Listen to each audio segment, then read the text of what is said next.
దీని ప్రాప్తికి ఈ సంవత్సరం టీచర్స్ అడ్జస్ట్మెంట్ అనేది ఆన్లైన్లో విత్ ఇన్ ది మండలం జరుగుద్దండి. ఇది ఎంఈఓలు చేస్తారు, తర్వాత విత్ ఇన్ ద డివిజన్ అది డిప్యూటీ డివిజన్ చేస్తారు. ముందు మండలం అయిన తర్వాత అడ్జసెంట్ మండలం దాని పక్కన ఉన్న మండలానికి తర్వాత వాళ్ళని వేస్తారు. ఇంకా లేదంటే ఆ విత్ ఇన్ ద డివిజన్లో వేస్తారు. ఈ డివిజన్ అంతా కలిపి మిగిలిన వారు డిఈఓకి వస్తారు. డిఈఓ గారు ఇదంతా క్రోడీకరించి ఆర్జేడీకి పంపిస్తే ఆర్జేడీ గారు కన్ఫర్మ్ చేసిన తర్వాత ఈ ఆర్డర్స్ అన్నీ అవుతాయండి. ఇందులో ఎటువంటి పక్షపాతానికి కానీ దేనికి ఉండదండి.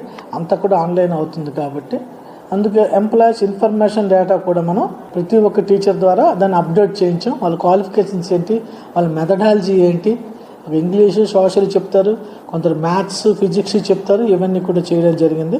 ఈ అడ్జస్ట్మెంట్లో హై స్కూల్ ప్లస్లో ఉన్నటువంటి ఉపాధ్యాయులందరికీ మినహాయింపు ఇచ్చారండి. హై స్కూల్ ప్లస్లో ఉన్న ప్రతి ఒక్క ఉపాధ్యాయుడికి మినహాయింపు ఉందండి. ఇంటర్మీడియట్ ఫస్ట్ సెకండ్ అక్కడ మనం చెప్తాం +1 +2 ఉంటాం, వాటన్నిటికీ మినహాయింపు ఉంది. వాళ్ళు టచ్ చేయరండి. వాళ్ళు ఇంటర్మీడియట్ కూడా చెప్తున్నారు కాబట్టి ఆ స్కూల్ని టచ్ చేయరు. సర్ప్లస్ ఉన్న ప్రతి ఒక్క టీచర్ని కూడా డెఫిసిటీ ఉన్న టీచర్స్కి మార్చడం జరుగుతుంది. ఈ సంవత్సరం బోధనలో ఎటువంటి ఇబ్బంది లేకుండా ప్రతి పాఠశాలకు కూడా టీచర్స్ ఉండే విధంగా ఒక చక్కనైనటువంటి మార్గదర్శకాలు తయారు చేశారండి. దాని ప్రాప్తికి ఆన్లైన్లో ఇంత సర్దుబాటు అనేది మనం ఎప్పుడు ఆఫ్లైన్లో చేసేవాళ్ళం, దానివల్ల కొందరు ఇబ్బంది పడేవారు.